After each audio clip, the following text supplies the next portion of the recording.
18 Department of Labor and Related Agencies Jonathan Berry. Mission statement. At the heart of the conservative promise is the resolve to reclaim the role of each American worker as the protagonist in his or her own life and to restore the family as the centerpiece of American life. The role that labor policy plays in that promise is twofold: give workers the support they need for rewarding, well-paying, and self-driven careers, and restore the family-supporting job as the centerpiece of the American economy. The Judeo-Christian tradition, stretching back to Genesis, has always recognized fruitful work as integral to human dignity, as service to God, neighbor, and family. And Americans have long been known for their work ethic. While it is primarily the culture's responsibility to affirm the dignity of work, our federal labor and employment agencies have an important role to play by protecting workers, setting boundaries for the healthy functioning of labor markets, and ultimately encouraging wages and conditions for jobs that can support a family. Overview. The labor agencies covered in this chapter include the Department of Labor (DOL), the Equal Employment Opportunity Commission (EOC), the National Labor Relations Board (NLRB), the National Mediation Board (NMB), the Federal Mediation and Conciliation Service (FMCS), and the Pension Benefit Guaranty Corporation (PBGC).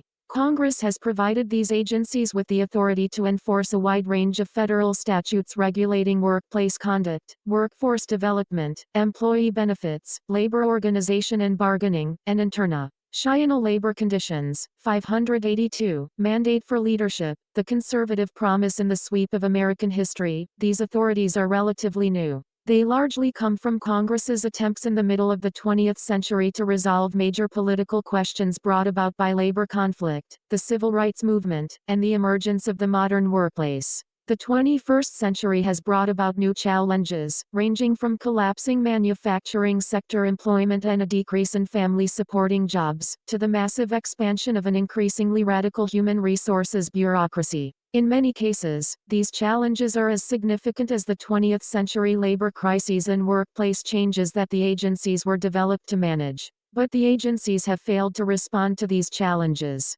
Despite significant progress by the Trump administration, a massive administrative state now hangs over productive industry and labor organization, acting as a damper on social and economic life. And under the Biden administration, that administrative state has imposed the most assertive left-wing social engineering agenda in the agency's history and ratcheted up regulatory costs on small businesses and other productive industry. The agency's authorities have been abused by the left to favor human resources bureaucracies, climate change activists, and union bosses, all against the interest of American workers. Needed reforms reverse the DEI revolution in labor policy. Under the Obama and Biden administrations, labor policy was yet another target of the diversity, equity, and inclusion (DEI) revolution. Under this managerialist left-wing race and gender ideology, every aspect of labor policy became a vehicle with which to advance race, sex, and other classifications and discriminate against conservative and religious viewpoints on these subjects and others, including pro-life views. The next administration should eliminate every one of these wrongful and burdensome ideological projects. Eliminate racial classifications and critical race theory trainings. The Biden administration has pushed racial equity in every area of our national life, including in employment, and has condoned the use of racial classifications and racial preferences under the guise of DEI and critical race theory, which categorizes individuals as oppressors and victims based on race. Non-discrimination and equality are the law, DEI is not. Title VII flatly prohibits discrimination in employment on the basis of race, color, and national origin. The President should issue an executive order banning, and Congress should pass a law prohibiting the federal government from using taxpayer dollars to fund all critical race theory training, CRT. Direct DOJ and EEOC to enforce Title VII. The President should direct the Department of Justice and Equal Employment Opportunity Commission to enforce Title VII to prohibit racial classifications and quotas. 583. Department of Labor and related agencies including Human Resources classifications and DEI trainings that promote critical race theory. Eliminate EEO-1 data collection.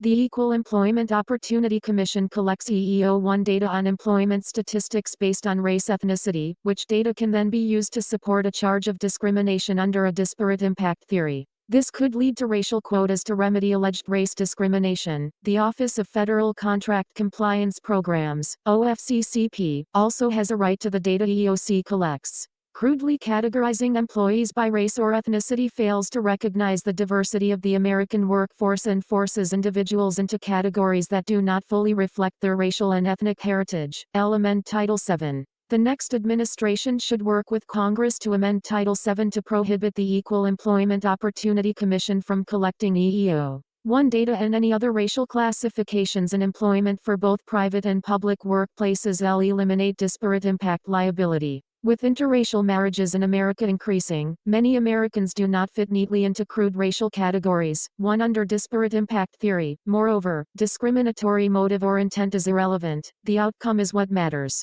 But all workplaces have disparities. Congress should eliminate disparate impact as a valid theory of discrimination for race and other bases under Title VII and other laws. Disparities do not, and should not legally, imply discrimination per se. The President should sign an executive order explicitly forbidding OFCCP from using disparate impact in its analysis. Eliminate OFCCP. The Office of Federal Contract Compliance Programs, OFCCP, exists to enforce Executive Order EO 11246.2. That order was originally signed in 1965 to require federal contractors and subcontractors to commit to non-discrimination. It gave enforcement authority to the Department of Labor, up to and including debarment from federal contracting. The Equal Employment Opportunity Commission has since, 584, mandate for leadership, the conservative promise grown, often making OFCCP's authority redundant and imposing a second regulatory agency under whose rules businesses must operate. In addition, under EO 11246, the President and DOL can force a huge swath of American employers to comply with rules and regulations based on novel anti-discrimination theories such as sexual orientation and gender identity theories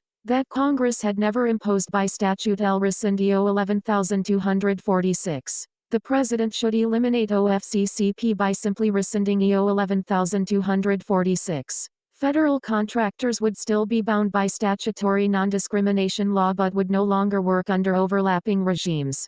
Contractors' residual obligations under Section 503 of the Rehabilitation Act and Vietnam-era Veterans Readjustment Assistance Act, VEVRAA, could be enforced by EOC or DOL. Contractors also would be less subject to the changing political whims of a president that might impose significant new costs or burdens on the contractors. Sex discrimination. The Biden administration, LGBT advocates, and some federal courts have attempted to expand the scope and definition of sex discrimination, based in part on the Supreme Court's decision in Bostock v. Clayton County. Bostock held that an employer who fires someone simply for being homosexual or transgender violates Title VII's prohibition against sex discrimination. The court explicitly limited its holding to the hiring-firing context in Title VII and did not purport to address other Title VII issues, such as bathrooms, locker rooms, and dress codes, or other laws prohibiting sex discrimination. Notably, the court focused on the status of the employees and used the term transgender status rather than the broader and amorphous term gender identity. Restrict the application of Bostock.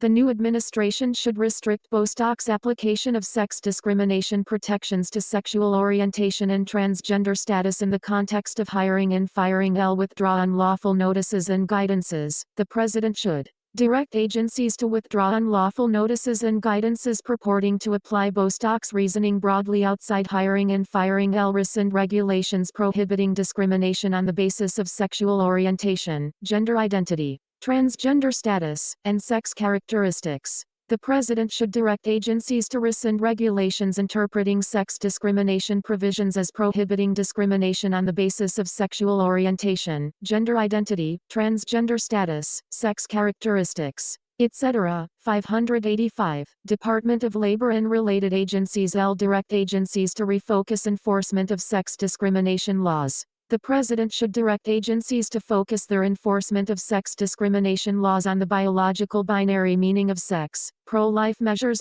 Promote pro-life workplace accommodations for mothers. Federal law should protect life and promote pro-family policies. Current law, the Pregnancy Discrimination Act, 3 provides non-discrimination protections in the workplace for pregnancy, childbirth, or related medical conditions. The Pregnant Workers Fairness Act, PWFA, 4 requires employers to make reasonable accommodations for women to the known limitations related to the pregnancy, childbirth, or related medical conditions. unless the accommodation would impose an undue hardship on the operation of the employer's business. The Americans with Disabilities Act, ADA, also provides non-discrimination and accommodation protections in the workplace for certain pregnancy-related disability. 5. None of these laws requires an employer provide health insurance benefits for elective abortion. El Paso law requiring equal or greater benefits for pro-life support for mothers and clarifying abortion exclusions. Congress should pass a law requiring that to the extent an employer provides employee benefits for abortion, it must provide equal or greater benefits for pregnancy, childbirth,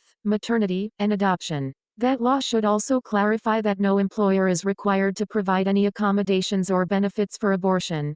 Keep anti-life benefits out of benefit plans. Some benefits attorneys and pro-choice advocates have argued since the Supreme Court's Dobbs v. Jackson Women's Health Organization Decision 6 that the long-standing doctrine of Employee Retirement Income Security Act of 1974 is a 7. Preemption should block individual states' efforts to prohibit employers from helping employees procure abortions via offering various kinds of coverage under employee-sponsored benefit plans. ERISA should not be allowed to trump states' ability to protect innocent human life in the womb. Congress and DOL should clarify that ERISA does not preempt states' power to restrict abortion, surrogacy, or other anti-life benefits. Religion provide robust protections for religious employers. America's religious diversity means that workplaces include people of many faiths and that many employers are faith-based. Nevertheless, the Biden administration has been hostile to people of faith, especially those with traditional beliefs. 586. Mandate for leadership, the conservative promise about marriage, gender, and sexuality.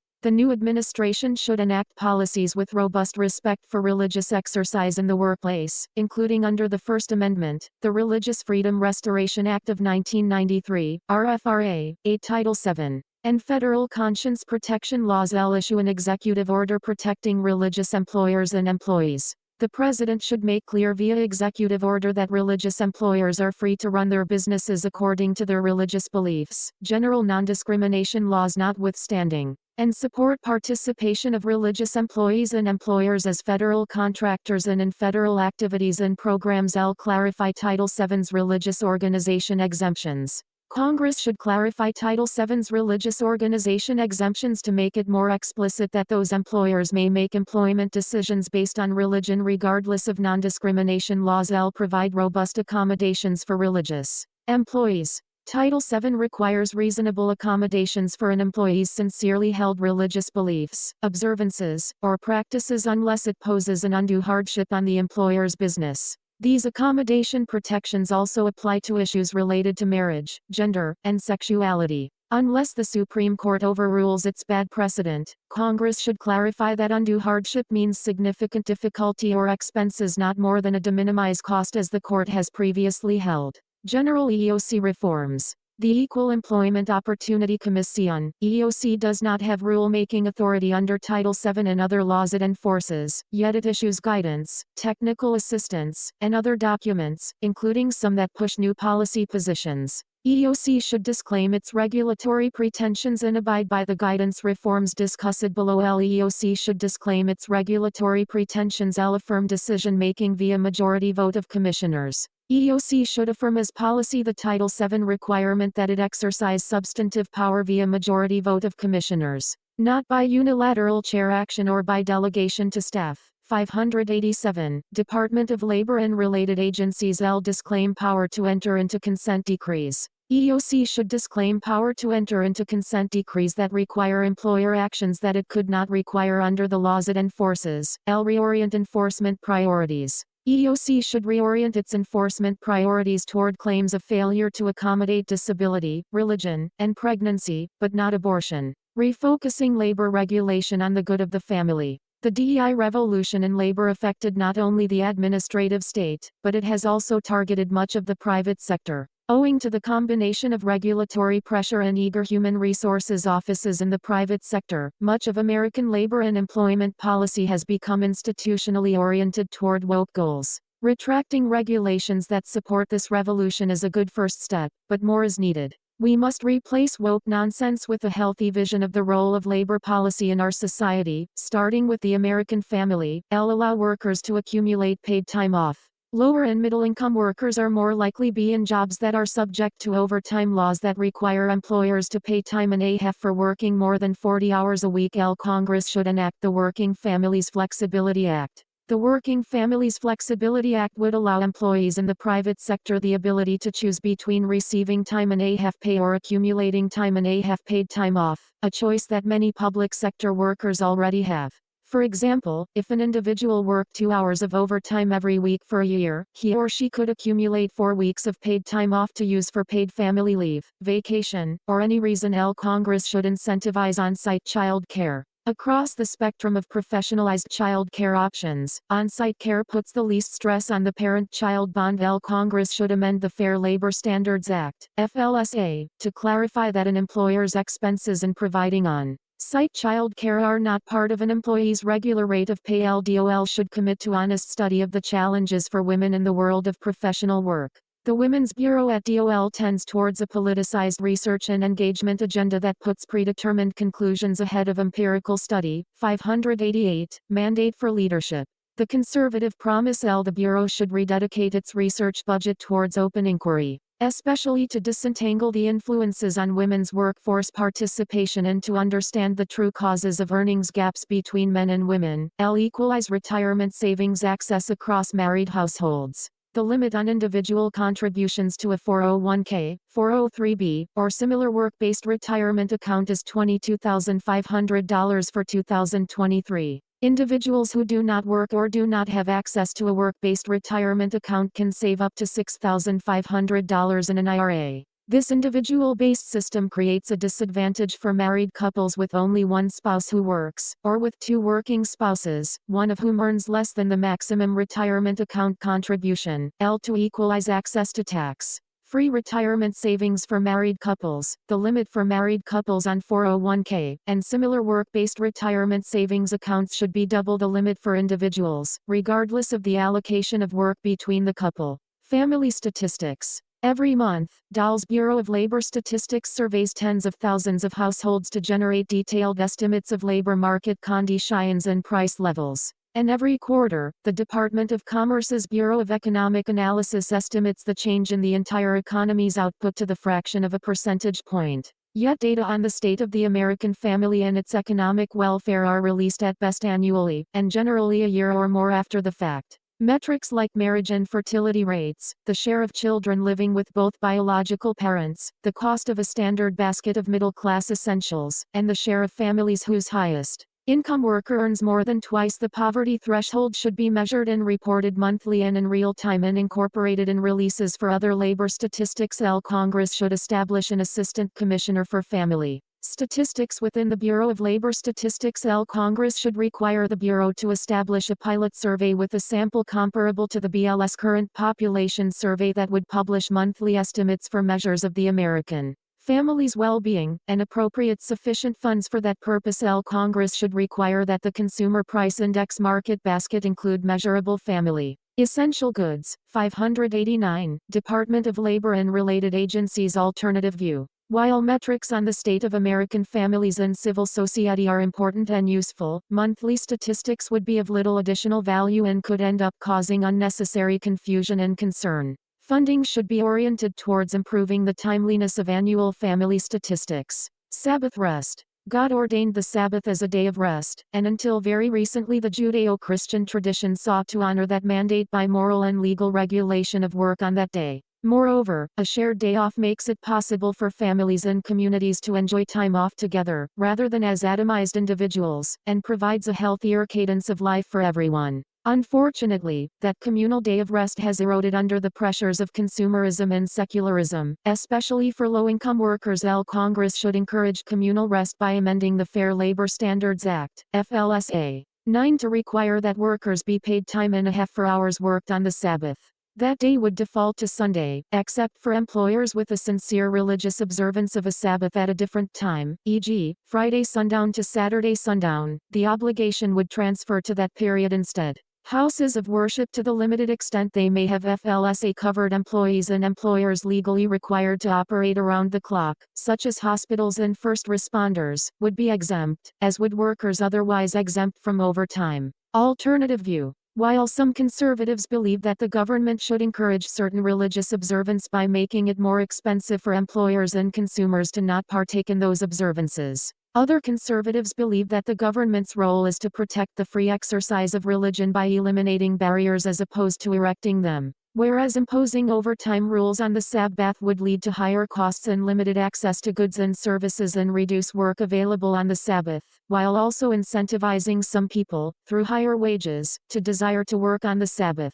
The proper role of government in helping to enable individuals to practice their religion is to reduce barriers to work options and to fruitful employer and employee relations. The result, ample job options that do not require work on the Sabbath so that individuals in roles that sometimes do require Sabbath work are empowered to negotiate directly with their employer to achieve their desired schedule. Teleworking. COVID made telework ubiquitous, but the law and regulations are still stuck in an era when telework was unique. Congress should clarify that overtime for telework applies only if the employee exceeds 10 hours of work in a specific day, and the total hours for the week exceed 590. Mandate for leadership. The conservative Promise LDOL should clarify that an employee given the option to telework need only record time if the quantity of work assigned for that day exceeds the usual amount of work that employee performs, so that the employee need not track every time he logs in and out, and the employer need not do so either. LDOL should clarify that a home office is not subject to OSHA regulations and that time to set up a home office is not compensable time or eligible for overtime calculations.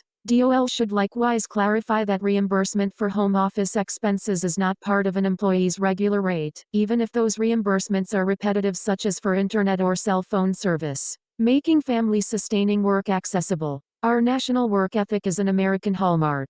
As Benjamin Franklin once said, America is the land of labor. Much of American life is mediated by Americans coming together to take responsibility for solving problems and helping their communities. Our labor agenda must allow community institutions, including small businesses, schools and universities, religious organizations, and worker organizations, to thrive. Protect flexible work options and worker independence. Independent contractors. Roughly 60 million Americans across all income groups, ages, education levels, races, and household types participate in independent work, including full-time, part-time, or as a side hustle. People choose independent work for a variety of reasons, including flexibility, earnings potential, and the desire to be one's own boss. An economic analysis of data from 1 million Uber drivers found that they valued the flexibility of the platform at 40% of their earnings, and the average Uber driver would not work at all if he or she had to submit to a taxi cab schedule.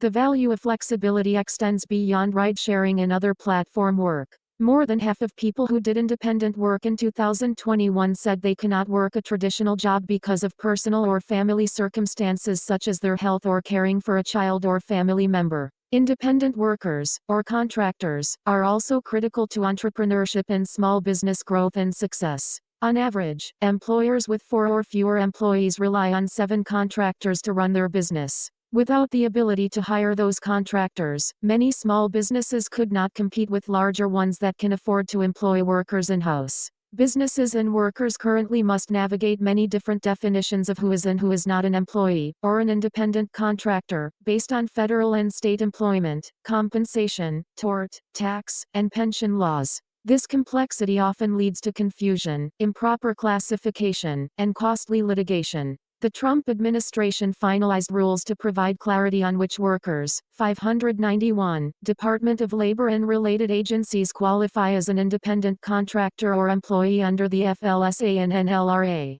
The Biden administration is replacing those rules with vague and expansive definitions that would add uncertainty, increase costs, and reduce options for Americans who want to work independently. NLRB and DOL should return to their 2019 and 2021 independent contractor rules that provided much-needed clarity for workers and employers. Congress should establish a bright line test, based on the level of control an individual exercises over his or her work, to determine whether a payee is an employee or an independent contractor, across all relevant laws. This would prevent continued uncertainty as well as provide continuity across federal laws. Congress should provide a safe harbor from employer-employee status for companies that offer independent workers access to earned benefits. Doing so would increase access among independent contractors to traditional pooled workplace benefits such as health care and retirement savings accounts. Protect small businesses and entrepreneurship. Joint employer. Millions of businesses across America engage in mutually beneficial affiliation arrangements with other businesses. These arrangements include janitorial services, staffing firms, construction contractors and subcontractors, technology support services, and many other vendor and contracting services. They also include the nearly 775,000 independently owned franchise businesses, which employ 8.2 million workers across the United States. The franchise structure offers a proven business model for individuals who want to own and operate their own small business. An Obama-era regulation changed the definition of a joint employer to make corporate franchisors jointly liable for employees of individual franchisee owners, even without the franchisor exercising any direct control over those employees. The Biden administration is advancing an even more expansive definition of a joint employer that would upend the franchise business model, taking away ownership and income opportunities from small business entrepreneurs, costing jobs, and raising prices. LDOL and NLRB should return to the long-standing approach to defining joint employers based on direct and immediate control. Congress should enact the Save Local Business Act, which would codify the long-standing definition that has existed outside the Obama era and Biden proposed rules. 592. Mandate for leadership. The conservative promise overtime pay threshold. Overtime pay is one of the most challenging aspects of the Fair Labor Standards Act rules. Non-exempt workers, e.g., workers whose job duties fall within the law's power or whose total pay is low enough, must be paid overtime, 150% of the regular rate, for every hour over 40 in a work week. Overtime requirements may discourage employers from offering certain fringe benefits such as reimbursement for education, child care, or even free meals because the benefits value may be included in the regular rate that must be paid at 150% for all overtime hours. And because some of these fringe benefits may be more valuable and often come with tax preferences that benefit the worker, the goal should be to set a threshold to ensure lower income workers have the protections of overtime pay without discouraging employers from offering these benefits. LDOL should maintain an overtime threshold that does not punish businesses in lower cost regions, e.g., the Southeast United States. The Trump-era threshold is high enough to capture most line workers in lower cost regions. One possibility to consider, likely requiring congressional action, would be to automatically update the thresholds every 5 years using the Personal Consumption Expenditures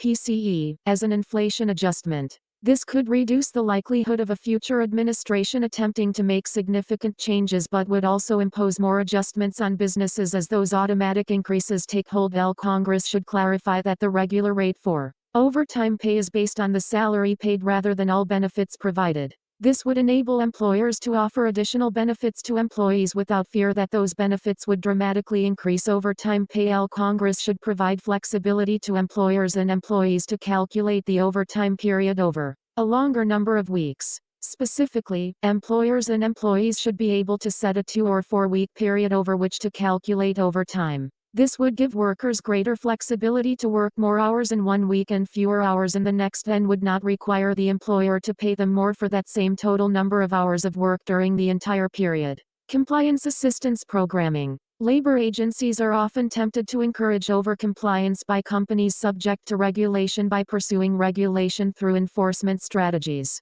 rather than giving regulated entities clear boundaries for what they can and cannot do under the law. The agencies, 593, Department of Labor and related agencies rely on the vagueness of the law to bring enforcement activity against businesses that fail to meet an inspector or agency head's personal standard. This is not fair to regulated parties and results in disfavored companies bearing the brunt of the agency's enforcement efforts even though their behavior may be within the main stream of employer behavior. Labor agencies should provide compliance assistance to help businesses and workers better understand the agency's position on their own rules and should do so in a way that makes it easier to follow those rules. This frees people to focus on their work rather than slogging through an ever-growing body of laws, rules, and guidance documents generated by the agencies. Clear and restrictive rules on guidance documents. Federal agencies not only issue regulations to fill in gaps left by legislation, but also supplement those regulations with guidance documents that occupy a unique and often confusing area between law and helpful advice. Unfortunately, wielded by overzealous enforcement agents, such guidance, some of it even hidden from public view, morphs into binding law used against unsuspecting employers. Guidance can be a tricky thing and can be used for good or bad. It should be used to make complicated regulations easier to understand, so that businesses can do their actual jobs and focus on providing jobs to American workers and value to consumers. Really, compliance assistance. But guidance is often used to create new rules overnight without following legal requirements, like giving the public an opportunity to provide valuable input. This wrongful use of guidance hurts workers and those who employ them. In October 2019, President Trump signed an executive order ending this abusive practice and created a new, fairer system for American businesses and their employees. In response, DOL published its Pro-Good Guidance Rule 10, which expressly limits its use of guidance and enforcement actions and gives the public the opportunity to submit comments to influence the department's decisions on creating, revising, and even rescinding guidance. Under this rule, agencies cannot treat guidance as legally binding and must make all guidance documents readily accessible on their searchable online databases. This rule was immediately rescinded by the Biden administration. DOL should reinstitute the Pro-Good Guidance Rule via notice and comment. Congress should amend the Administrative Procedure Act 11 to explicitly limit the use of guidance documents. 594. Mandate for leadership. The conservative promise exemptions from regulations for small business. Burdensome regulations have anti-competitive effects. In general, larger, higher-margin businesses are better able to absorb the costs of regulatory compliance than are small businesses, and under the Biden administration, big business lobbies have affirmatively embraced certain regulations, such as the COVID vaccine mandate for private employers to reduce competition from smaller businesses. Research suggests that labor regulations may pose the highest aggregate regulatory cost for small businesses. The labor agencies should exercise their available discretion and duties under the Regulatory Flexibility Act 12 to exempt small entities from regulations where possible. Congress should enact legislation increasing the revenue thresholds at which the National Labor Relations Board asserts jurisdiction over employers to match changes in inflation that have occurred since 1935 and better reflect the definition of small business used by the federal government. Congress, and DOL, in its enforcement discretion, should exempt small business, first-time, non-willful violators from fines issued by the Occupational Health and Safety Administration. Education and vocational training apprenticeships. The next administration should return to prior policy and implement an industry-recognized apprenticeship program separate from the Registered Apprenticeship Program, RAP, and explore how best to modernize, streamline, and eliminate duplication in the RAP. For roughly 80 years, the RAP, which requires conforming to government standards and includes federal funding, tax credits, and other federal resources, has dominated apprenticeship programs in the U.S. Organizations across the political spectrum have noted that the overly burdensome requirements of RAPs have contributed to limiting them to legacy trades,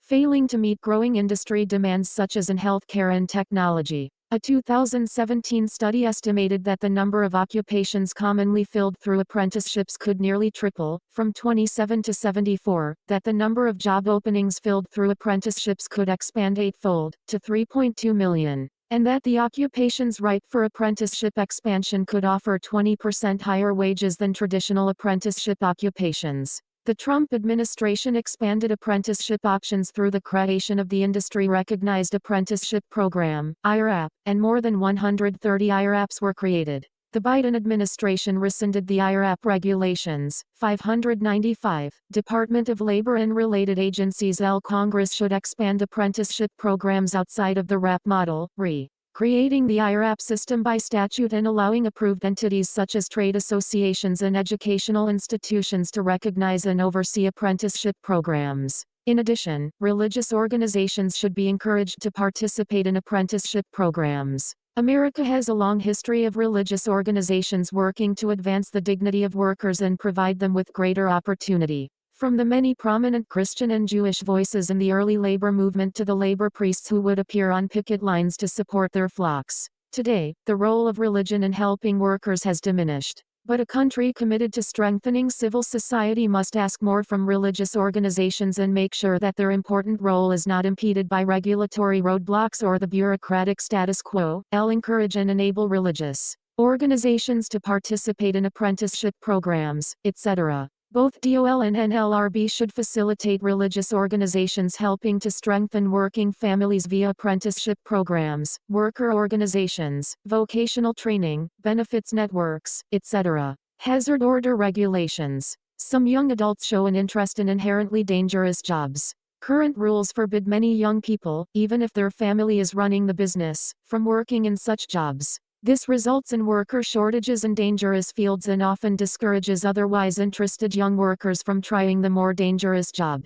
With parental consent and proper training, certain young adults should be allowed to learn and work in more dangerous occupations. This would give a green light to training programs and build skills in teenagers who may want to work in these fields. LDOL should amend its hazard order regulations to permit teenage workers access to work in regulated jobs with proper training and parental consent. Workforce Training Grant Program. The federal government spends more than $100 billion per year subsidizing higher education but close to zero supporting people on non-college pathways. Congress should create an employer grant worth up to $10,000 per year or pro-rated portion thereof for each worker engaged in. 596. Mandate for leadership. The conservative promise on the job training, defined as some share of paid time spent in a formal training program. To qualify, a program, whether run by the employer, an industry consortium, a community college, or a union, would need to define program length, curriculum, career path, and credential and to report regularly on outcomes for participants.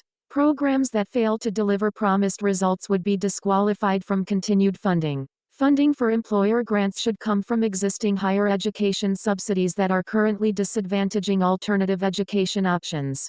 Federal BA Box. The American labor market continues to experience a glut of college degrees. The country produces more college graduates than suitable jobs for them to fill. Meanwhile, employers exacerbate the problem, fueling demand for college by needlessly requiring degrees for many jobs. In 2020, the Trump administration took an important step toward pro-worker, skills-based hiring practices. Executive Order 13932, Modernizing and Reforming the Assessment and Hiring of Federal Job Candidates. 13 directed the Office of Personnel Management to reduce degree-based practices in the federal civil service. Maryland's Governor Larry Hogan issued an executive order in 2022 to adopt this rule for Maryland state employees, and Utah's Governor Spencer Cox in December of 2022 announced that Utah would do the same. Today, federal civil service job descriptions must be based on the specific skills and competencies required to perform those jobs, and may prescribe a minimum educational requirement only if it is otherwise legally required. The same policies do not extend beyond the civil service. Federal agencies continue to require college degrees for contract employees, and federal contractors are rarely able to place workers without four-year degrees on federal projects, regardless of their qualifications. Private employers consistently impose a BA requirement on jobs even when existing workers in the role do not have one. Adopt the Civil Service's skills-based hiring standards for federal contractors. The President should direct the Administrator for Federal Procurement Policy to adopt the Civil Service's skills-based hiring standards for federal contractors and issue waivers from degree-based staffing requirements in existing contracts. Prohibit the use of a BA requirement in job descriptions. Congress should prohibit the inclusion of a BA requirement in job descriptions for all private sector employers, or the use of a BA requirement to screen applicants using algorithms, except where a BA from a particular type of institution or in a particular field is a bona fide requirement of the position. 597. Department of Labor and related agencies. Alternative view. While the federal government has a duty to promote economy and efficiency in federal hiring and contracting, and thus should base decisions on skills as opposed to degrees, it is not the federal government's role to determine whether private employers may or may not include degree requirements in job descriptions and in their hiring decisions. The inappropriate reverence given to degree requirements is a byproduct of the federal government's heavy subsidization of BA degrees. Phasing down federal subsidies would be a better way to eliminate barriers to jobs for individuals without BA degrees. Federal workforce development programs. Existing federally funded workforce development and training programs should be reassessed to ensure they are outcome-based and truly deliver value to taxpayers and job seekers. As of 2019, the federal government spent approximately $17 billion annually on 43 federal employment and training programs administered across 9 federal agencies, many of which overlap with at least one other program. Many of these programs track only inputs or individuals served, not outcomes or outputs, and do not swiftly identify bad actor grantees. The federal government should identify underperforming programs and eliminate or redirect that funding to programs with strong outcome-based metrics. Evaluate and streamline workforce development programs, ensuring evidence-based outcomes. In its reauthorization of the Workforce Innovation and Opportunity Act, WIOA, 14, Congress should evaluate and streamline the existing workforce development programs to ensure there is no overlap or fragmentation between programs. Congress should also ensure strong evidence-based outcomes for each program and tie federal funding for those programs to the outcomes achieved. Review employment and training programs to ensure outcome-based metrics. DOL and other federal agencies with jurisdiction over employment and training programs should review their programs and utilize all available tools and authority to ensure these programs contain strong outcome-based metrics. To the extent that agencies have this authority, they should reevaluate funding for programs that do not meet those evidence-based and outcomes-based requirements. Finally, strong internal policies should be implemented to ensure bad actor grantees are identified and sanctioned expeditiously. Federal Unemployment Insurance Program. In the post-pandemic landscape, the federal government should restore the unemployment insurance (UI) program's purpose with a particular focus on reestablishing program integrity and accountability. The Coronavirus Aid, Relief, and Economic Security (CARES) Act 15/598, mandate for leadership. The conservative promise unemployment programs were defrauded of hundreds of billions of dollars, including by state-sponsored hacking groups. Not all state agencies are yet through their backlogs of appeals and fraud cases. The recovery of lost funds has been minimal, and fraud has now spilled into the traditional UI programs. The CARES Act era drastically altered the entire UI ecosystem. The federal-state partnership shifted toward federal programs and funding, and the social insurance purpose of the program was disconnected as benefits were expanded to more typically uncovered populations, and made exponentially larger. Congress should enact bipartisan common-sense UI program reforms, including statutory authority for the Labor Office of Inspector General, OIG, to access all state UI records for the purposes of investigation and requiring state agencies to cross-match applicants with the National Directory of New Hires. Congress should also develop a framework, through commission of a congressional report, to serve as a blueprint of technical standards on broader tech topics like usability, state agency cybersecurity postures, data taxonomy standardization,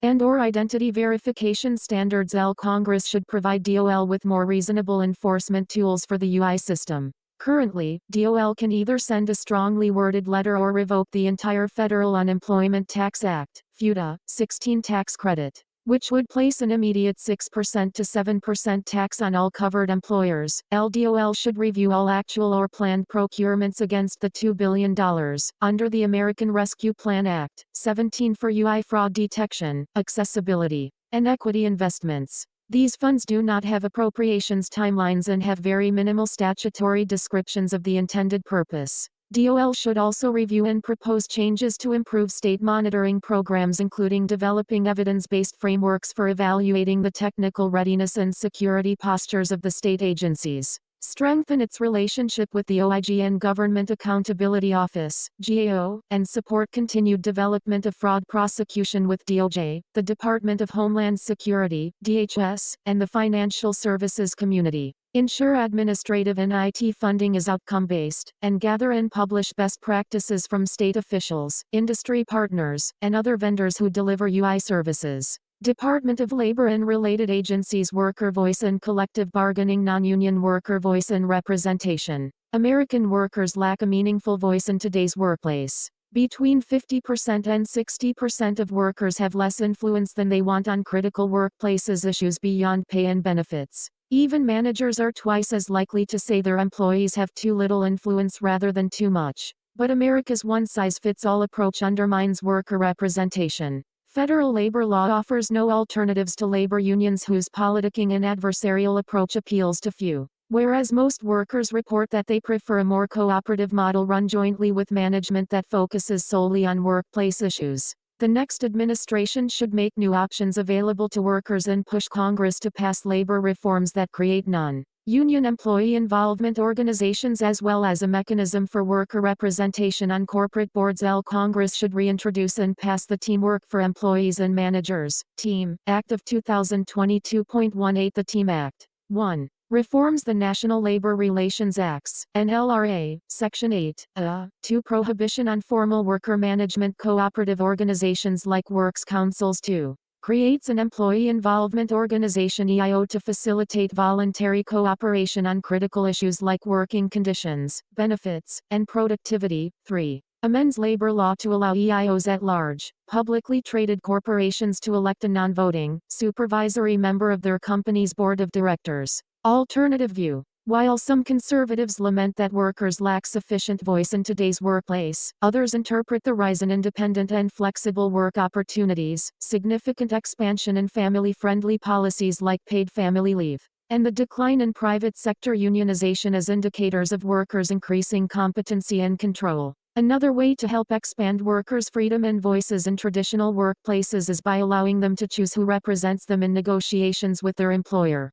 The Workers' Choice Act 19 would accomplish this by ending exclusive representation so that unions in right-to-work states are no longer forced to represent workers who do not want to join them. Union transparency. Private sector unions must file detailed financial information with DOL on matters including union spending, income, loans, assets, membership information, and employee salary, but unions composed entirely. 600. Mandate for leadership.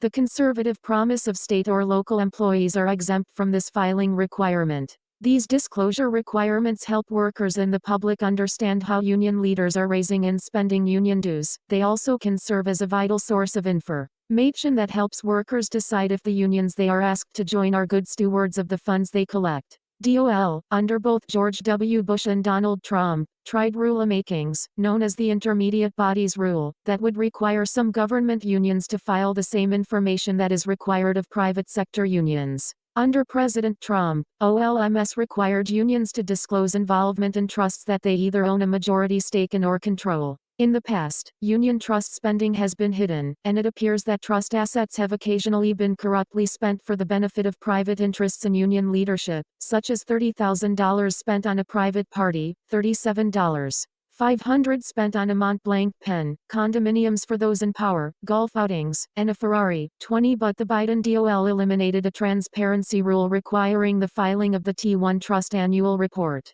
More generally, OLMS, which is charged with enforcing the law of union disclosure, has historically been underfunded when compared to other DOL agencies. This relative lack of funding has made ensuring disclosure more difficult. Enact transparency rules. The substance of the Intermediate Bodies Rule should pass into law, either through rulemaking or through legislation. The T1 Trust annual report annual filing requirement should be restored. Increase funding levels.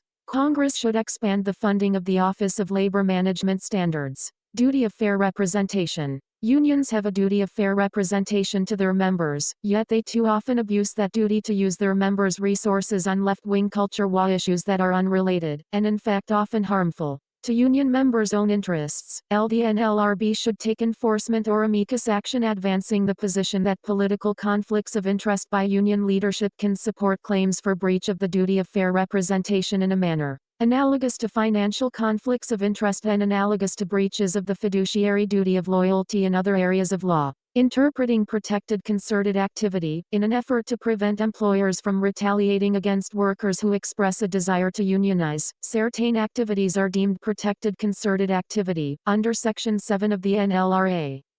601, Department of Labor and related agencies. The NLRB has issued extreme interpretations of these activities, such as determining that a business is requiring its employees to be courteous to customers and one another is an unlawful infringement on the free speech rights implicit in the protected concerted activity protections in the NLRA. Reverse unreasonable interpretations of protected concerted activity. The NLRB should return to the 2019 Allstate maintenance interpretation of what does and does not constitute protected concerted activity, including listing 8 instances of lawful actions by employers. Injunctive relief in worker organizing activities. Within the confines of the more reasonable definition of protected concerted activity described above, the NLRB should increase its pursuit of reinstatement injunctions. Firing workers engaged in concerted activity has an immediate chilling effect on organizing, but remedies under the NLRA typically come only much later and amount only to back pay. In NLRA Section 10(j), Congress empowered the NLRB to obtain temporary injunctions that immediately reinstate workers to their jobs in these circumstances.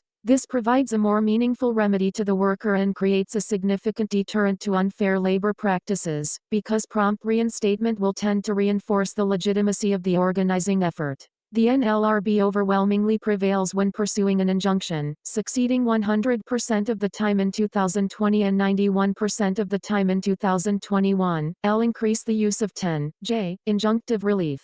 The NLRB should increase its use of 10(j) and should articulate guidelines for situations in which it intends to seek injunctive relief. The board should delegate authority to pursue such injunctions to the General Counsel, and the General Counsel should establish a policy of considering them expeditiously in all retaliation cases identified by regional offices. Dues-funded worker centers. Under current law, both labor unions and unionized employers must file financial disclosures with DOL on an annual basis to ward off potential fraud and corruption of the sort that has been seen recently within the United Automobile, Aerospace and Agricultural Implement Workers of America, UAW. However, worker centers, which have grown in number and influence enormously over the past decade, are not required to file these disclosures. Investigate worker centers and require financial disclosures. DOL should investigate worker centers that look and act like unions and bring enforcement actions to require them to file the same financial disclosures. 602. Mandate for leadership. The Conservative Promise Office of Labor Management Standards Initiative. Currently, the Office of Labor Management Standards, OLMS, may investigate potential employer malfeasance with regard to union funds in the absence of any complaint by a worker or union, but may not do the same with regard to potential union malfeasance. If OLMS has evidence that a union may be violating the law based on information available to the agency, such as annual financial disclosure reports, information developed during an audit of a union's books and records, or information obtained from other government agencies, it should be permitted to open an investigation. It should have the same enforcement tools available for both employers and unions. Revise investigation standards. The Office of Labor Management Standards should revise its investigation standards to authorize investigations without receiving a formal complaint. Persuader rule. During the Obama administration, DOL created significant regulatory burdens for employers with respect to the advice that employers receive about union activity. As a general matter, employers who hire lawyers or other consultants to advise employees about union issues must file disclosure forms with the department, as must the lawyers and consultants themselves. Prior to the Obama administration, advice provided solely to the employer required no disclosure. The Obama administration attempted to eliminate this advice exemption with a directive known as the Persuader Rule, which was successfully challenged in court. In 2018, the Trump administration formally rescinded the Persuader Rule. DOL should rescind the Persuader Rule once again should the Biden administration revive it. Unionizing the workplace. Card check versus secret ballot. Under the NLRA, instead of having a secret ballot election about the decision to unionize a workplace, a union may instead collect signed pro-union cards from a majority of the employees it wishes to represent and then ask the employer and National Labor Relations Board for voluntary union recognition. That request gives the employer the option to hold a secret ballot election or to recognize the union without any such election. This card check procedure is likely to induce employees to provide their signed cards in ways that do not accurately reflect their true preferences, ranging from a desire not to offend the signature requester to a wish to avoid intimidation and coercion to signing based on false information provided by union organizers. In short, the card check procedure sidesteps many aspects of democratic decision-making that free and fair elections conducted by secret ballot are supposed to accomplish. Notably, the General Counsel of the National Labor Relations Board has recently proposed an esoteric legal theory that card check. 603, Department of Labor and related agencies' decision-making is required under the law. Basing this theory on an old NLRB case, Joyce Ilk, even though the Supreme Court has repeatedly rejected mandatory card Check recognition. L. Discard card check. Congress should discard card check as the basis of union recognition and mandate the secret ballot exclusively. Contract bar rule. Although current labor law allows a union to establish itself at a workplace at more or less any time, the calendar for any attempt to decertify a union is considerably more constrained. If a union is recognized as a collective bargaining agent, then employees may not decertify it or substitute another union for it for at least 1 year under federal law, the certification bar. Similarly, when a union reaches a collective bargaining agreement with an employer, it is immune from a decertification election for up to 3 years, the contract bar. A typical consequence of these rules is that employees must often wait 4 years before they are allowed a chance at decertification. Employees then have only a 45-day window to file a decertification petition. If the employer and union sign a successor contract, then the contract bar comes into play once again, meaning employees with an interest in decertification must wait another 3 years. Eliminate the contract bar rule. NLRB should eliminate the contract bar rule so that employees with an interest in decertification have a reasonable chance to achieve their goal. Tailoring national employment rules. National employment laws like the Fair Labor Standards Act, FLSA, 21 and the Occupational Safety and Health OSH Act 22 set out one-size-fits-all floors regulating the employment relationship. These substantive worker protections often do not mesh well with the procedural worker protections offered through the NLRA's collective bargaining process. Unions could play a powerful role in tailoring national employment rules to the needs of a particular workplace if, in unionized workplaces, national rules were treated as negotiable defaults rather than non-negotiable floors. Congress should amend the NLRA to authorize collective bargaining to treat national employment laws and regulations as negotiable defaults. For example, this reform would allow a union to bless a relaxed overtime trigger, e.g., 45 hours a week, or 80 hours over 2 weeks, in exchange for firm employer commitments on predictable scheduling. Alternative policy. While some conservatives, including the author of this chapter, believe that it would be a mistake to antagonize unions' core interests, others, 604, mandate for leadership. The conservative promise argue that the next administration should end project labor agreement requirements and repeal the Davis-Bacon Act. And while some conservatives have chosen not to address massive federal subsidies for unionized labor, others believe that current laws and regulations that pick winners and losers to the detriment of the majority of construction workers and to all taxpayers should not be ignored. Project labor agreements, PLAs, are short-term collective bargaining agreements that apply to construction projects. There are a few reasons that construction projects may benefit from a PLA, and there are many reasons that even when actively encouraged to do so, public construction projects have declined to use PLAs. Among the consequences, the majority of construction firms and construction workers are not unionized, and their temporary forced unionization results in large-scale wage theft. Construction companies are significantly less likely to bid on projects with PLAs, and PLAs consistently drive up construction costs by 10% to 30%. The Davis-Bacon Act 23 requires federally financed construction projects to pay prevailing wages. In theory, these wages should reflect going market rates for construction labor in the relevant area. However, both the Government Accountability Office and the Department of Labor's Inspector General have repeatedly criticized the Labor Department for using self-selected, statistically unrepresentative samples to calculate the prevailing wage rates that drive up the cost of federal construction by about 10%. The Davis-Bacon Act redistributes wealth from hard-working Americans to those that benefit from government-funded construction projects. Repealing the Davis-Bacon Act would increase worker freedom and end a long-standing effective tax on American families. LNPLA requirements. Agencies should end all mandatory project labor agreement requirements and base federal procurement decisions on the contractors that can deliver the best product at the lowest cost. Repeal Davis-Bacon. Congress should enact the Davis-Bacon Repeal Act and allow markets to determine market wages. The state's worker-led benefits experimentation. Workers depend on unemployment benefits to navigate inevitable market frictions and seek new employment opportunities. But existing unemployment insurance, UI, is bureaucratic, ineffective, and unaccountable. The outdated system's myriad failures during the COVID-19 pandemic highlighted the need for innovations that respond to recipients' needs. The most promising avenue for innovation is to involve workers and private sector organizations more directly, freed from unnecessary bureaucratic strictures.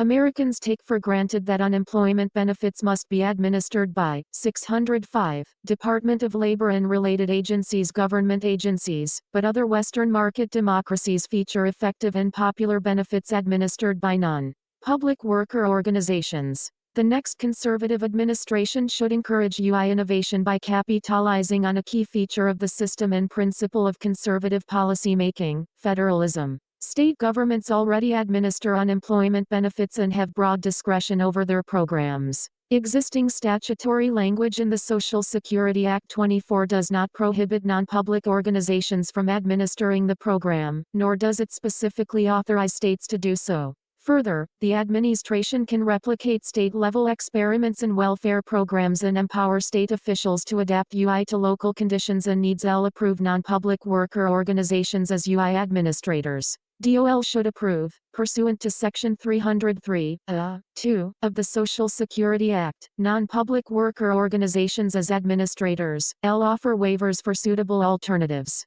DOL should offer waivers from the standard requirements imposed on unemployment compensation by Section 303 and Section 303(d) of the Social Security Act to states that propose suitable alternatives. Require organizations to comply with restrictions on political spending. DOL should establish as a precondition for receiving any public funds a requirement that an organization comply with restrictions on political spending as applied to 501c3 charitable organizations. Labor law. The federal laws governing labor management relations have barely changed in generations, and reforms on the federal level have been almost impossible to get through Congress. To modernize labor law, the Congress should pass legislation allowing waivers for states and local governments. To encourage experimentation and reform efforts at the state and local levels, Congress should pass legislation allowing waivers from federal labor laws like the NLRA and FLSA under certain conditions. State and local governments seeking waivers would be required to demonstrate that their reforms would accomplish the purpose of the underlying law, and not take away any current rights held by workers or employers. In addition, waivers would be limited to a 5-year period, after which time they could be modified, canceled, or renewed. Excessive occupational regulation. Excessive occupational regulation, most typically encountered as occupational licensing, creates underemployment. 606. Mandate for leadership, the conservative promise and wasted resources, and artificially increases consumer prices. It is a significant problem that is difficult to address at the federal level. Congress should ensure that interstate compacts for occupational license recognition that are federally funded do not require new or additional qualifications, that is, qualifications that do not originate from state governments themselves for licensed professionals to participate. Congress should ensure that qualified licensees are not locked out of the job market by restrictive government programs funded by the federal government. For instance, medical doctors must complete residency training to practice. And because Medicare provides funding for significantly fewer residencies than there are doctors, sizable numbers of MDs are locked out of the job market every year. Wagner-Pieser staffing flexibility. State agencies that administer unemployment benefits and workforce development programs should be able to hire the best people to do the job and should not be required to use state employees if a contractor can do the job better. Further, the federal government should not force a state to use non-union labor or union labor for these positions. DOL should repromulgate the Trump-era staffing flexibility rule, and Congress should codify it. Worker retirement savings, ESG, and pension reforms. Remove ESG considerations from ERISA. Environmental, social, governance, ESG, investing is a relatively recent strategy promoted by large asset managers that focuses not only on a company's bottom line, but also on the company's compliance with liberal political views on climate change, racial quotas, abortion, and other issues. The ESG movement has focused especially on reducing greenhouse gas emissions. For example, ESG proponents advocate for divestment from oil and gas companies or the exercise of investor influence to reduce oil and gas production. ESG considerations unrelated to investor risks and returns necessarily sacrifice trust law's traditional sole focus on investment returns for collateral interests. And while individual investors may prefer to invest in green companies, woke companies, or companies with greater board diversity, and may even be willing to sacrifice some financial gains to do. 607. Department of Labor and related agencies. So, the question relevant to DOL is whether, and under what conditions, fiduciaries should be permitted to follow this path as well. While Americans are free to invest their own savings however they wish, in ERISA, Congress imposed strict duties on employer-sponsored worker retirement plans as a prophylactic protection of workers' retirement security in general. Recognizing the unique status of employer-managed retirement savings, in ERISA, Congress required that fiduciaries exclusively seek the best interests of plan beneficiaries. Because ESG investing necessarily puts other considerations before the interests of the beneficiary, ESG investing by plan managers is an inappropriate strategy under ERISA. LDOL should prohibit investing in ERISA plans on the basis of any factors that are unrelated to investor risks and returns. LDOL should return to the Trump administration's approach of permitting only the consideration of pecuniary factors in ERISA. However, this approach should not preclude the consideration of legitimate non-ESG factors, such as corporate governance, supply chain investment in America, or family supporting jobs. LDOL should consider taking enforcement and/or regulatory action to subject investment in China to greater scrutiny under ERISA. Many large retirement and pension plans remain invested in China despite its lack of compliance with U.S. accounting standards and state control over all aspects of private capital. Alternative view. Some conservatives believe that ERISA plan investments should be made solely on a pecuniary basis and the consideration of any non-pecuniary factor, ESG or otherwise, should be prohibited. Additionally, other conservatives believe that even though ESG investing is often not a sound financial strategy, it is not wrong for retirement plans to offer ESG investment options so long as individuals explicitly acknowledge and choose to pursue investment options that do not exclusively maximize pecuniary gains. Thrift Savings Plan. The Thrift Savings Plan, TSP, is the retirement savings benefit plan for most federal employees and many former employees. The TSP is managed by the Federal Retirement Thrift Investment Board, FRTIB. At over $800 billion in assets under management, the TSP is one of the largest retirement plans in the world. 608. Mandate for leadership. The conservative Promise LDOL should reverse efforts to politicize the TSP by removing mutual fund windows that encourage ESG, and should clarify the fiduciary duties of the TSP. Recent efforts by congressional Democrats and the Biden administration to politicize the TSP by offering selective mutual fund windows that encourage ESG should be reversed by DOL. And the fiduciary duties of the TSP should be clarified by the department to preclude ESG investments absent individual stock selection by the participant. The TSP is managed under contract by private sector fund managers. Its current managers are BlackRock and State Street Global Advisors. Both of these managers have demonstrated a public commitment to use the funds they manage to advance ESG. The federal government should follow the lead of multiple state governments in removing their pension funds from fund managers such as BlackRock and State Street Global Advisors, and contract with a competitive, private sector manager that will comply with its fiduciary duties. LDOL should also consider bringing enforcement actions against BlackRock and State Street Global Advisors for their violations of fiduciary duty while managing the TSP. Congress should enact legislation authorizing the FRTIB to exercise its independent business judgment in exercising the proxy votes for its holdings of the TSP and provide clear proxy voting guidelines for the FRTIB to follow. The current proxy advisor market is dominated by two firms, Institutional Shareholder Services and Glass Lewis, which use heavily weighted ESG criteria in directing the proxy votes of pension plans. If feasible, the new legislation should also offer a streamlined process for other proxy advisors to compete for the TSP's business. As the principal retirement savings plan of America's servicemen and women, part of the FRTIB's fiduciary duties in managing the TSP is a duty not to invest in governments that are enemies of the United States. Yet the FRTIB has repeatedly approved the investment of TSP funds in Chinese military companies and state-owned enterprises. Under the Trump administration, DOL ordered the FRTIB to cease investments in China. However, under the Biden administration, the TSP has made available a wide range of investments in China. 609. Department of Labor and related agencies. LDOL should exercise its oversight of the FRTIB to prohibit investments in China. Congress should enact legislation prohibiting investment of the TSP in China. Pension reforms.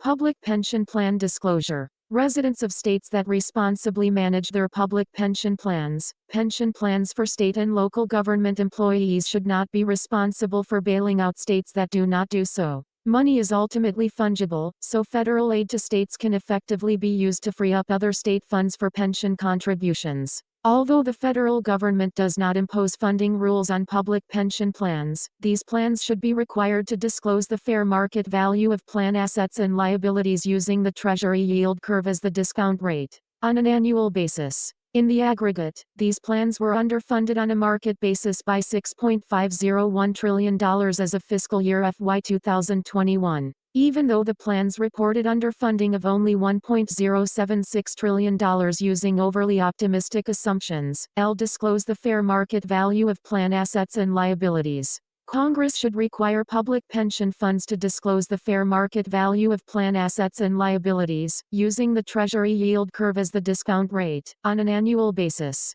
Multi-employer plans. At the request of multi-employer union pension plans, the government has given such plans much more lenient rules and discretion over funding than it has given to single-employer plans. Multi-employer plans have been severely mismanaged, and the plans have abused the discretion and deference given them by federal law and enforcement agencies to make promises that they cannot keep. As a result, these plans are generally severely underfunded, with $757 billion in aggregate underfunding, and a funding level of just 42%. The Biden administration has provided a massive taxpayer bailout to some of these plans, but without any needed reforms. Even worse, it gave out funds in excess of what the law allows. Congress should reform multi-employer pensions to give participants in these plans the same protections as those in single-employer plans. Liabilities should be measured similarly to single-employer plans. Workers should be able to earn benefits at any employer in the plan, but liabilities should be divided amongst employers.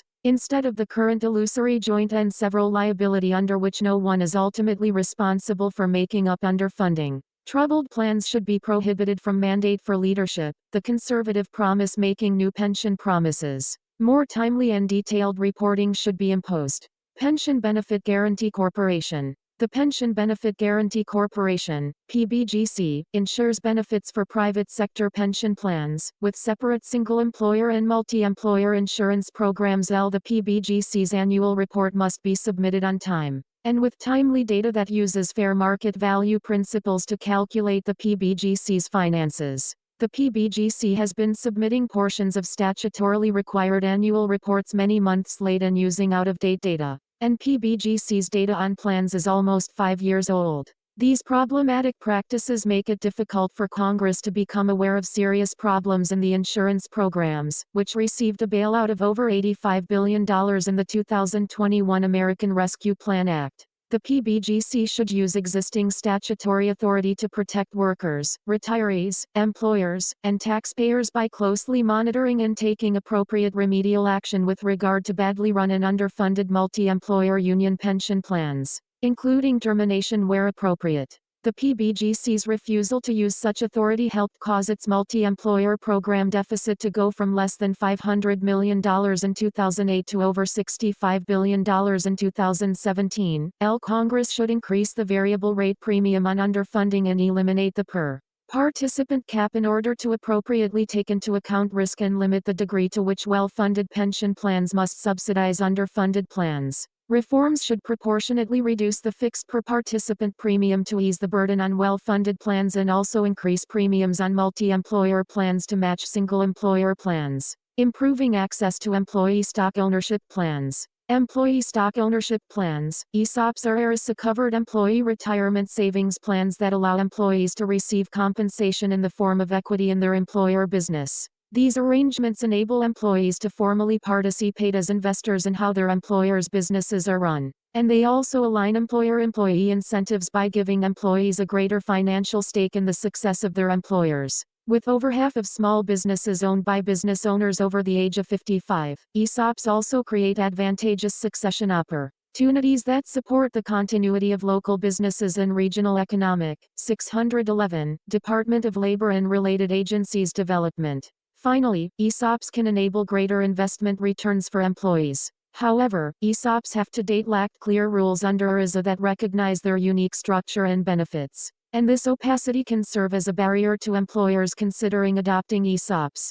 Provide clear regulations for ESOP valuation and fiduciary conduct. DOL should make it easier for employers to offer ESOPs by providing clear regulations for ESOP valuation and fiduciary conduct that encourages the participation of employee beneficiaries in corporate governance, while recognizing the importance of financial diversification for retirement security. Alternative view. Conservatives believe that it is important for American families to have control over their savings and to be able to hold diversified assets. While ESOPs can be a beneficial part of a worker's and family's savings, some conservatives believe that the government should not favor one form of investment over another or make it harder for families to have a diversified investment portfolio. Putting American workers first. A labor agenda focused on the strength of American families must put American workers first. As the family necessarily puts the interests of its members first, so too the United States must put the interests of American workers first. Immigration.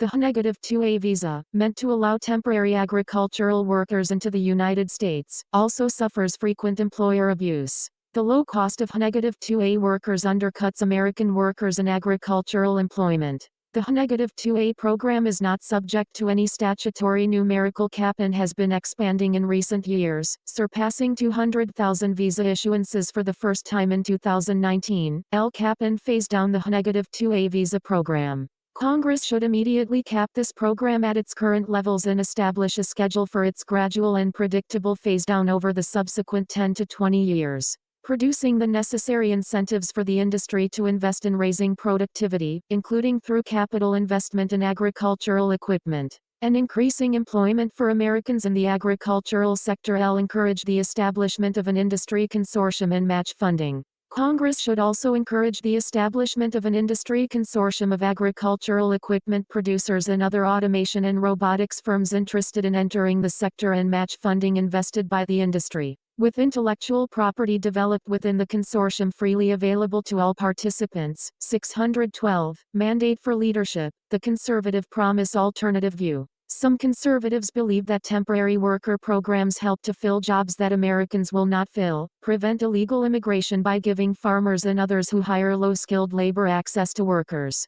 and keep down the prices of food and other products and services produced by the temporary workers. Some credibly argue that, absent the H-2A program, many farmers would have to drastically increase wages, raising the price of food for all Americans, and that even such wage increases may not be sufficient to attract enough temporary American workers to complete the necessary farm tasks to get food products to market, since those jobs are, by their nature, seasonal. Those who share this view argue that any plan to phase out the program should weigh the program's current costs, relatively low, and the program's current benefits, makes American farming more profitable and sustainable while keeping down food costs. Phase out the H-2B visa program. The H-2B visa, for non-agricultural seasonal workers, suffers from many of the same harms and abuses as H-2A, albeit of lesser scope because of its cap and distribution across many sectors. Congress should immediately cap this program at its current levels and establish a schedule for its gradual and predictable phase down over no more than 10 years.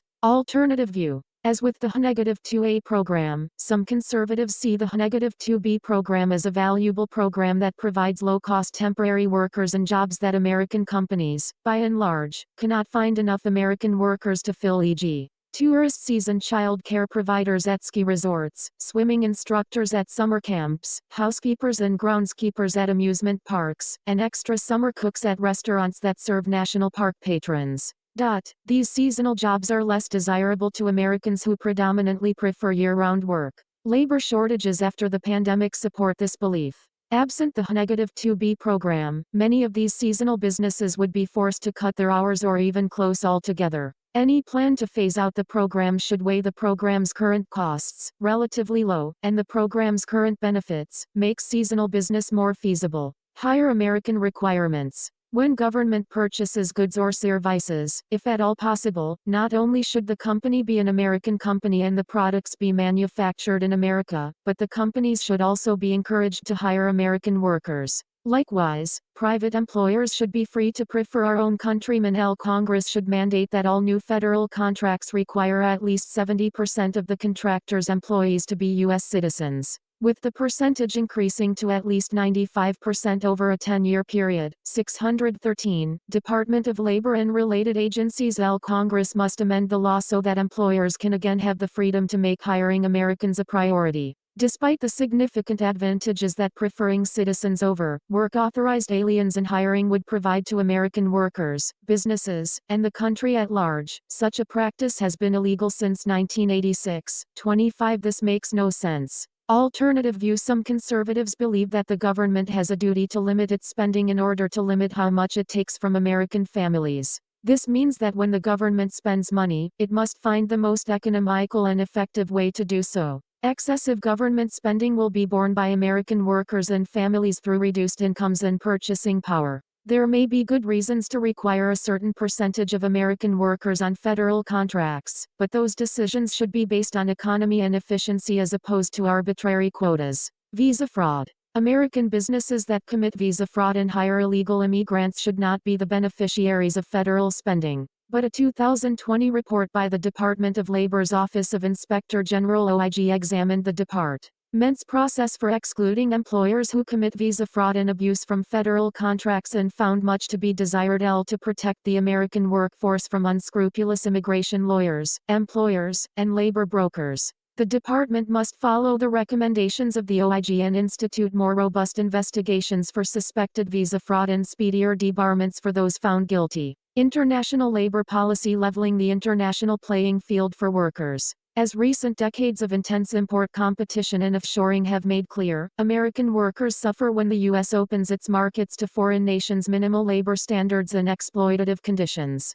While federal law already prohibits the importation of goods produced with forced labor, the prohibitions are toothless without effective means of enforcement and cover only the most basic of workers' rights. The Trump administration and its United States Trade Representative, USTR, took unprecedented steps to redress the issue for workers. The U.S.-Mexico-Canada Agreement, USMCA, contained the strongest and most far-reaching labor provisions of any free trade agreement, FTA, with protections and commitments to reduce labor abuses and raise wages. It also established new modes of enforcement. For future FTAs, the USTR should replicate the labor provisions of USMCA, especially the provisions to 614, mandate for leadership. The conservative promise eliminate all forms of forced or compulsory labor. Protect workers' rights to organize and participate voluntarily in a union without employer interference or discrimination.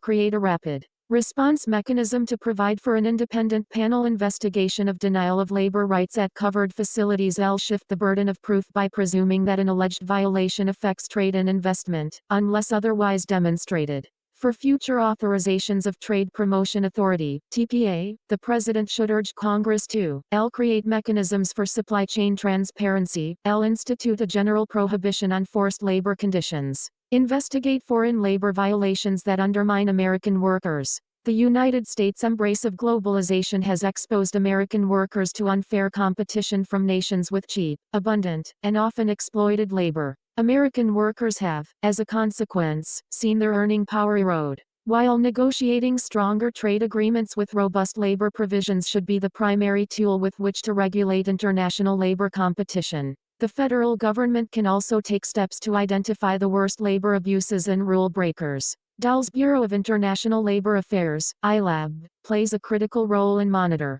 and enforcing the labor provisions of U.S. trade agreements and trade preference programs, as well as investigating child labor and human trafficking violations. The next administration should focus ILAB investigations on foreign labor violations that do the most to damage American workers' earning power, specifically regimes that engage in child and forced labor, fail to protect workers' organizing rights, and permit hazardous or otherwise exploitative working conditions. Alternative additional view. Conservatives share a belief in protecting and promoting American workers and their families and orienting international policies with Americans' interests first. Some conservatives believe that the best way to put America first is by making America more attractive.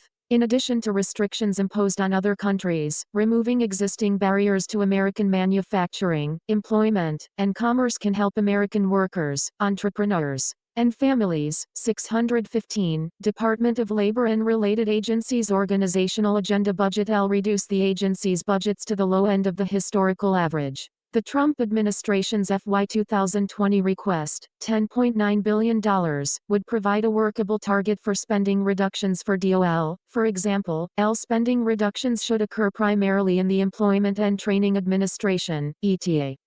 L focus health and safety inspections on egregious offenders, as other inspections are often abused and usurp state and local government prerogatives. Personnel. L maximize hiring of political appointees. At its best, the Trump administration Department of Labor worked with up to 150 political appointees. That is still a tiny percentage of the department. The number of political appointees should be maximized in order to improve the political accountability of the department. L appoint new EOC and NLRB general counsels on day one. The Biden administration broke significant precedent by firing the EOC and NLRB general counsels despite their term appointments. The next administration should do the same and expand on the Biden administration's new precedent by refusing to acknowledge terms in other offices, where applicable, and installing acting or full new officers immediately. L implement a hiring freeze for career officials. A hiring freeze imposes financial discipline on agencies' personnel costs and reduces agency bloat. Office of Compliance Initiatives. LDOL should fully staff the Office of Compliance Initiatives, OC, which was reopened by the Trump administration after the Obama administration closed its predecessor down. OC educates employers and workers on their rights, responsibilities, and available recourse under the many statutes, rules, and regulations administered by DOL. Most businesses want to follow the law, and OC exists to make knowing the rules easier, which leads to increased compliance. 616. Mandate for leadership. The conservative promise improve visa-related labor market monitoring. DOL's Office of Foreign Labor Certification plays an important role in the approval of H-visa applications, but it is currently housed in the Employment and Training Administration, which is DOL's primary grant. Making Division. LOFLC should be moved out of ETA and made directly accountable to the Secretary with a politically accountable director. Conclusion. The good of the American family is at the heart of conservative labor policy recommendations. The long-standing tradition of a strong work ethic in American culture must be encouraged and strengthened by policies that promote family-sustaining jobs. By eliminating the policies promoted by the DEI agenda, promoting pro-life policies that support family life, expanding available apprenticeship programs including by encouraging the role of religious organizations in apprenticeships, making family-sustaining jobs accessible, simplifying employment requirements, and allowing employers to prefer American citizens when making hiring decisions, among the other policy recommendations discussed above, we can begin to secure a future in which the American worker, and by extension the American family, can thrive and prosper. Author's note: many contributors, listed at the front of this volume, deserve credit for this work, but Oren Cass, Rachel Gressler, Rachel Morrison, Caleb Orr, and Jonathan Wolfson deserve special mention. The author alone assumes responsibility for the content of this chapter, and no views expressed herein should be attributed to any other individual.